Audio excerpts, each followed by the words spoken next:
Hello students, welcome to SPM classes. आज की video में आप लोग किसी बिंदु आवेश के कारण किसी बिंदु पर वैद्युत विभव इस व्यंजक का आप लोग डेरिवेशन सीखेंगे। मतलब ये हुआ कि यदि हम ये मान लें किसी बिंदु पर कोई आवेश रखा हुआ है तो उस आवेश के कारण जो वैद्युत क्षेत्र उत्पन्न होगा उसमें किसी बिंदु पर हम वैद्युत विभव का मान कितना प्राप्त करेंगे, उसका सूत्र क्या होगा, ये हमें आज जानना है। तो उसके सबसे पहले तो हमको इसका चित्र बनाना पड़ेगा। चित्र यहाँ देखिए हमने बना रखा है। हमने ये माना है कि वैद्युत क्षेत्र में कोई बिंदु O है जिस पर प्लस Q कूलम का आवेश स्थित है। इस बिंदु O से स्मॉल r मीटर की दूरी पर कोई बिंदु O है। इस बिंदु A पर हमें वैद्युत विभव ज्ञात करना है। इसके लिए सबसे हमें कुछ बातों को याद रखना पड़ेगा। जैसे बिंदु A पर या इस आवेश के कारण मान लीजिए हम कोई बिंदु यहाँ पर हमने B भी माना है, तो हमें कहीं ना कहीं किसी न किसी बिंदु पर एक परीक्षण आवेश को दर्शाना पड़ेगा और उस परीक्षण आवेश तथा प्लस Q कूलम आवेश के बीच लगने वाला कुल वैद्युत बल हमें ज्ञात करना पड़ेगा। उसके बाद उस बल की सहायता से हम किया गया कार्य निकालेंगे और जब कार्य हमें प्राप्त हो जाएगा तो हम वैद्युत विभव का मान आसानी से ज्ञात कर सकते हैं।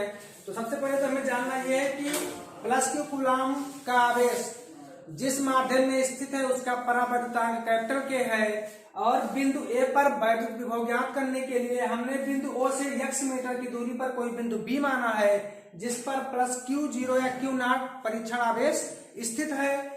और ये B से जो F की तरफ जो निशान लगा हुआ तीर का आपको दिख रहा है, ये दर्शा रहा है कि बल F इसी तरफ लग रहा है।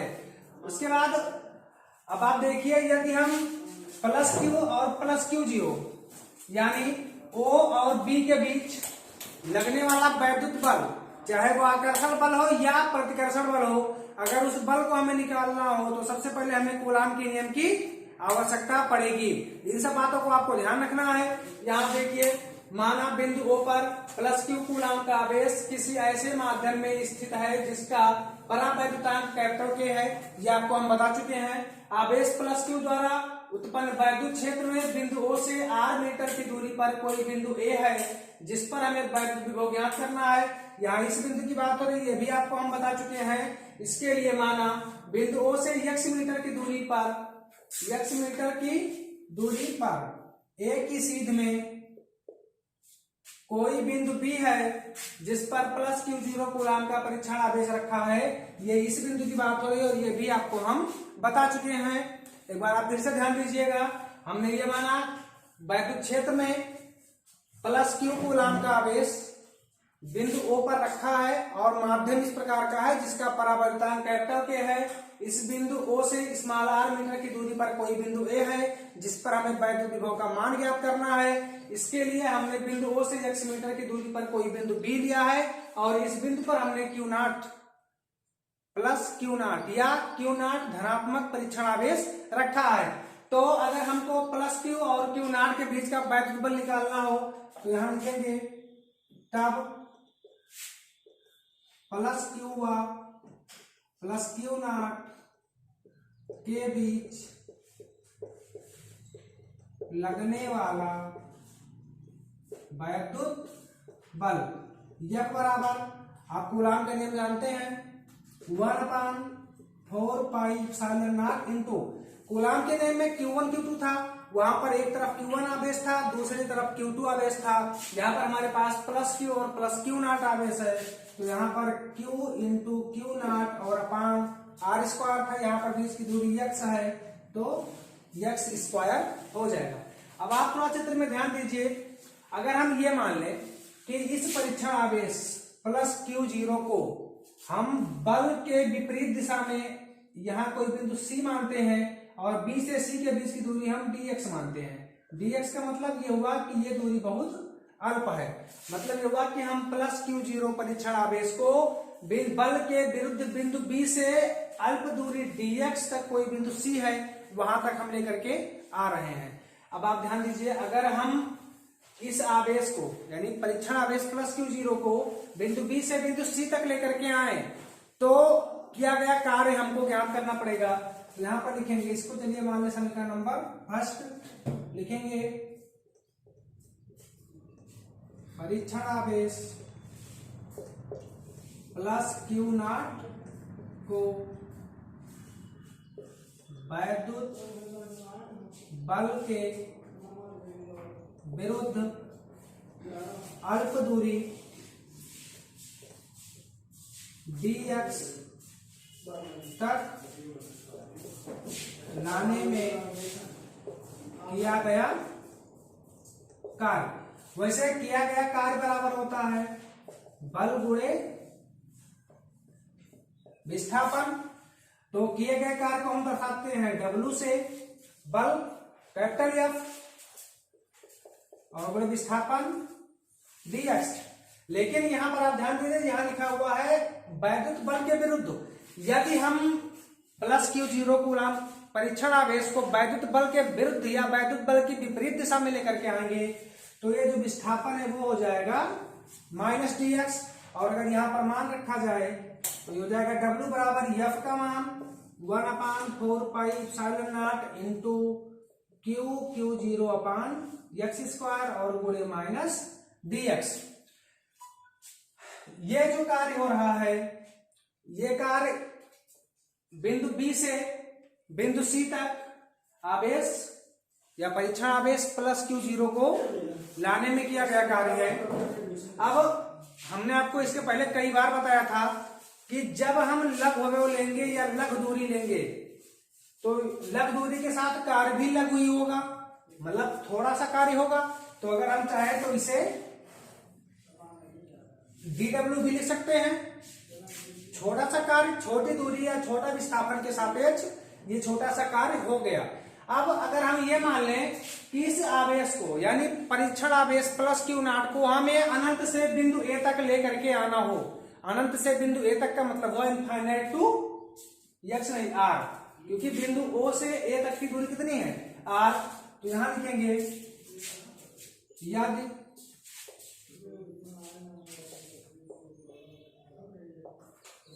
परीक्षण आवेश प्लस Q नॉट को अनंत से बिंदु A तक लेकर आए तब किया गया कुल कार्य। तो कुल कार्य जब निकालेंगे तो जहां dw है वहां पर हो जाएगा w, और जैसे जहां से t हटेगा बराबर के उस तरफ पूरा का पूरा समाकलन हो जाएगा। तो ये समाकलन 1/4 pi epsilon not into Q not upon x square into minus dx। हमने आपको कई बार बताया है कि समाकलन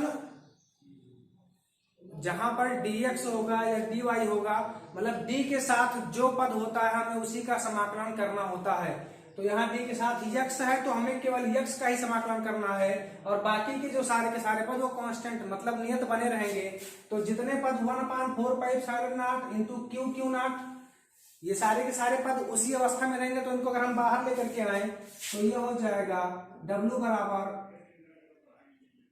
1/4 pi epsilon not into Q0 और समाकलन minus 1/x square into dx। इस माइनस को हम आगे लेकर के आए हैं यहाँ पर। अब देखिए अगर हमें समाकलन करना है, वैसे आप लोगों ने समाकलन अभी तक पढ़ा नहीं होगा, मान लीजिए ये सीधी अवस्था में लिखा होता समाकलन 1/x स्क्वायर इंटू dx। तो करते क्या है, सबसे पहले हमें जिस पद का समाकलन करना है उसको हमें ऊपर लेकर के जाना होता है। तो यदि उसे हम ऊपर लेकर के जाए तो ये इंटीग्रेशन अगर ऊपर जाएगा तो घात प्लस में माइनस में हो जाएगी, x की पावर -2 और इंटू dx। अब उसके बाद क्या करेंगे, इंटीग्रेशन, जब इसका हम इंटीग्रेशन करेंगे तो जो घात होगी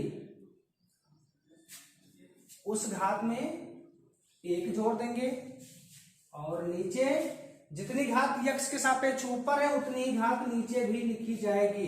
कहने का मतलब वो x की पावर -2 था, हमने -2 में +1 किया और नीचे पूरी घात मतलब -2 और +1 दोनों साथ में। अब अगर इसे हल किया जाए तो ये x की पावर -2 और +1 बचेगा, और यहाँ पर -2 और +1 या इसे हम चाहें तो इस माइनस को अगर ऊपर ले जाए तो माइनस, और अगर x की पावर -1 को नीचे लेकर के आए तो -1/x की पावर +1 या 1/x हो जाएगा।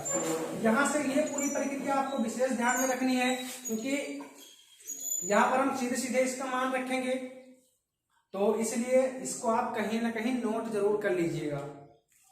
कहने मतलब ये हुआ कि 1/x² इंटू dx का मान कितना आता है -1/x, तो ये माइनस और ये माइनस क्या हो जाएगा प्लस। तो मतलब ये हुआ कि अगर इसको हम माइनस को साथ में लेकर के चलेंगे, या माइनस को मान लीजिए हम ब्रैकेट के बाहर यहाँ रखें ऐसे और फिर यहाँ पर हम ऐसे रखें, यहाँ भी मान लीजिए हम एक माइनस को लगा करके चलते हैं, तो माइनस और माइनस यहाँ पर आकर के प्लस हो जाएगा। मतलब ये हुआ कि इस पूरे समीकरण का मान कितना होगा 1/x। तो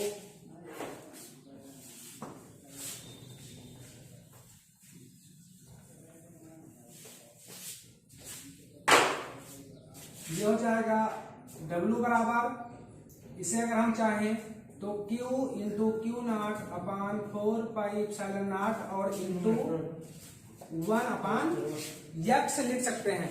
अब ध्यान दीजिए, हमने यहां ले रखा है कि यदि परीक्षण आवेश +Q0 को अनंत से बिंदु A तक लेकर के आए। अनंत का मतलब हुआ कि इस परीक्षण आवेश को हम इनफाइनाइट से लेकर के बिंदु A तक, मतलब क्या स्मॉल r दूरी तक लेकर के जा रहे हैं, तो यहाँ पर लिमिट क्या हो जाएगी इनफाइनाइट टू r, और यहाँ भी हो जाएगा अनंत से लेकर के और r तक। अगर इसका मान हम यहाँ पर रखें तो यहाँ से हमको मिलेगा W बराबर Q इंटू Q0/4πε0, और ये सबसे पहले तो हमें अपर लिमिट मतलब बड़ी लिमिट या जो ऊपर लिमिट हो उसको रखना होता है, तो ये 1/r हो जाएगा, और माइनस उसके बाद बीच में माइनस होता है और फिर नीचे वाली लिमिट तो 1/अनंत। 1/अनंत का मान हमेशा शून्य होता है, तो अगर ये पूरा शून्य हो गया तो माइनस भी हट जाएगा। मतलब ये हुआ कि -1/इनफाइनाइट को हम छोड़ सकते हैं। क्यों छोड़ सकते हैं? क्योंकि 1/इनफाइनाइट का मान हम शून्य मानते हैं। तो अगर ये पूरा शून्य हो गया तो यहां से मिलेगा हमें W बराबर, यहाँ पे ध्यान दीजिए थोड़ा सा, Q0 को और बटे में 4πε0 को अगर हम चाहें तो 1/4πε0 और इंटू Q0 लिख सकते हैं। यहाँ में क्या मिलेगा केवल 1/r, क्योंकि ये पूरा शून्य हो गया। तो अगर हमें 1/r मिलेगा तो हम चाहे तो इसके साथ बटे में r को लिख सकते हैं। ये क्या है, परीक्षण आवेश +Q0 को अनंत से बिंदु A तक लाने में किया गया कार्य, और हमें ज्ञात क्या करना है बिंदु A पर वैद्युत विभव। तो लिखेंगे अतः बिंदु A पर वैद्युत विभव B बराबर W/Q0। और अगर हम W का मान रखें, यहां आप देख लीजिए, अगर W का मान रखा जाए तो B = 1/4πε0 इंटू Q0 बटे R, और पूरे का बटे Q0। इस Q0 से Q0 कट जाएगा तो यहाँ बचेगा हमारे पास B बराबर 1/4πε0 और इंटू Q/R। ये रहेगा वोल्ट में। ये आपको किसी परीक्षण आवेश +Q के द्वारा उत्पन्न वैद्युत क्षेत्र में किसी बिंदु पर वैद्युत विभव का व्यंजक है। अगर आपको इस पूरे वीडियो में कहीं भी दिक्कत होगी तो आप नीचे कमेंट करिएगा, आपकी वो समस्या अगले वीडियो में दूर की जाएगी।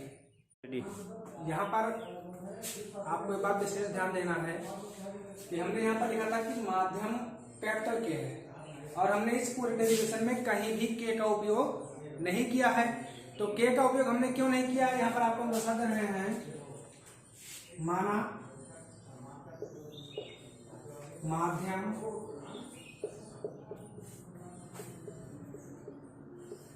में बात है, निर्वात होने का मतलब जैसे ही माध्यम निर्वात होगा के का मान 1 हो जाएगा, और जब के का मान 1 हो जाएगा फिर हमें के मान को साथ साथ लेकर लिखने की कोई जरूरत नहीं है।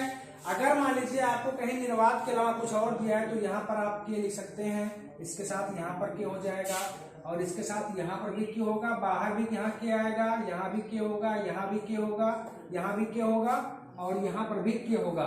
वैसे सामान्यतः कोई भी न्यूमेरिकल हो हमेशा वैद्युत क्षेत्र की तीव्रता ज्ञात करते समय, वैद्युत बल ज्ञात करते समय, वैद्युत विभव ज्ञात करते समय हमें माध्यम निर्वात ही देता है। मतलब ये हुआ कि लास्ट में हमें कहीं ना कहीं के को छोड़ना पड़ता है। यदि आप यहाँ शुरुआत से के को लेकर के चलेंगे तो यहाँ आपको लास्ट में दर्शाना पड़ेगा कि यदि माध्यम निर्वात हो तो के इक्वल टू ए, तब B equal to 1/4πε0 into Q/R। इसलिए आपको के को लेकर के बहुत ज्यादा परेशान होने की जरूरत नहीं है। यहाँ पर सिर्फ एक लाइन ये लिखना है कि माना माध्यम निर्वात है, तब के बराबर 1। धन्यवाद।